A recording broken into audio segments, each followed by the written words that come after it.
कल्पना करिए, एक नेता जो मंच पर आते ही खुद को सबसे बेहतरीन, सबसे सफल, सबसे महान बताने से नहीं चूकता, जिसके भाषणों में मैं शब्द अक्सर सबसे ज्यादा सुनाई देता है, जिसकी आलोचना होते ही जवाब भी उतना ही तीखा आता है, और जो अपनी छवि, अपनी जीत, अपनी पॉपुलैरिटी को लेकर हमेशा चर्चा में रहता है।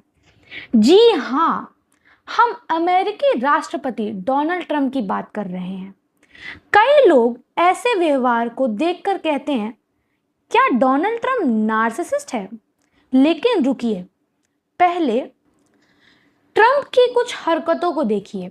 एक तरफ वे खुद को हिस्ट्री का बेस्ट प्रेसिडेंट बताता है, कभी कहता है nobody nose more than me, कभी अपनी क्राउड साइज, रेटिंग्स, पॉपुलैरिटी या सक्सेस को लेकर लगातार दावे करते दिखाई देता है।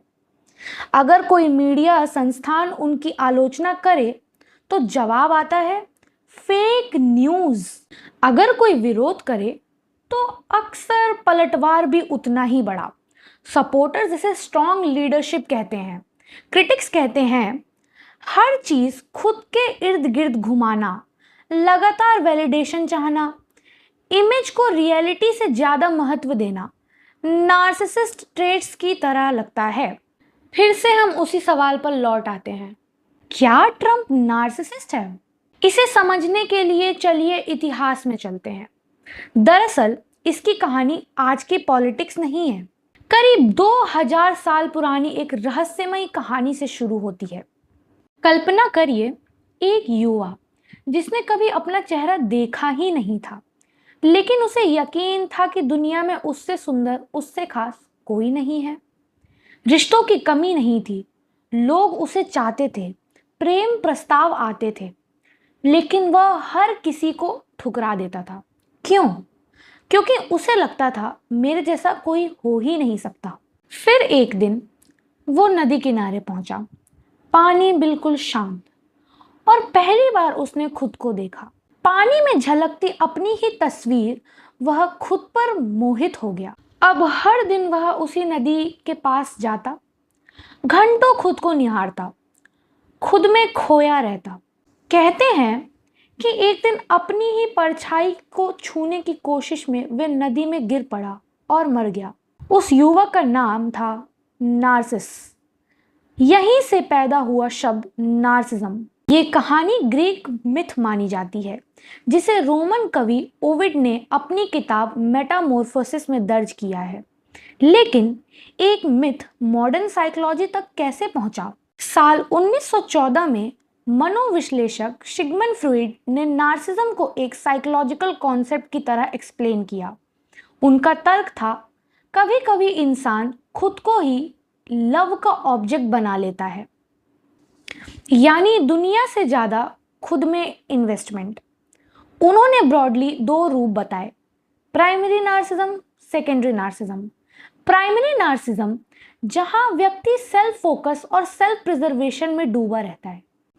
सेकेंडरी नार्सिज्म जहां व्यक्ति वैलिडेशन, सुपीरियॉरिटी, एडमायरेशन और इमेज में उलझने लगता है। लेकिन लोग नार्सिसिस्ट ट्रेट डेवलप क्यों करते हैं? मनोवैज्ञानिक हाइंस कोहूट और ओटो कैनबर्ग का मानना था कि बचपन का एनवायरनमेंट अहम भूमिका निभा सकता है। कभी बहुत ज़्यादा तारीफ, तुम सबसे स्पेशल हो, या उल्टा लगातार क्रिटिसिज्म, नेग्लेक्ट, इनसिक्योरिटी, कंपैरिजन, इन सब से पर्सनैलिटी डेवलपमेंट प्रभावित हो सकती है। फिर 1980 में अमेरिकन साइकियाट्रिक एसोसिएशन ने नार्सिज्म पर्सनैलिटी डिसऑर्डर (NPD) को डायग्नोस्टिक कैटेगरी के रूप में शामिल किया। इसके कुछ साइंस बताए जाते हैं, खुद को बहुत सुपीरियर मानना, लगातार अटेंशन चाहना, दूसरों के प्रति एम्पैथी की कमी, रिश्तों का इस्तेमाल और सफलता की ग्रैंड फैंटेसीज। लेकिन एक जरूरी बात, हर सेल्फ कॉन्फिडेंट या सेल्फ सेंटर्ड इंसान नार्सिसिस्ट नहीं होता, और किसी व्यक्ति, खासकर पब्लिक फिगर को बिना क्लिनिकल इवैल्यूएशन नार्सिसिस्ट घोषित कर देना सही नहीं माना जाता। तो फिर ट्रंप का नाम इसमें क्यों आता है? क्योंकि उनके क्रिटिक्स, उनकी communication style, self promotion, public press की चाह और इमेज फोकस बिहेवियर को नार्सिस्टिक ट्रेट से जोड़ते हैं, जबकि सपोर्टर्स कहते हैं ये नार्सिज्म नहीं, एग्रेसिव कॉन्फिडेंस, ब्रांडिंग और पॉलिटिकल स्ट्रेटेजी है। यानी कहानी सिर्फ ट्रंप की नहीं, असल सवाल ये है सेल्फ कॉन्फिडेंस खत्म कहाँ होता है और सेल्फ ऑब्सेशन कहाँ शुरू? शायद वहीं कहीं इतिहास के उस शांत पानी में आज भी नार्सिस की परछाई दिखाई देती है।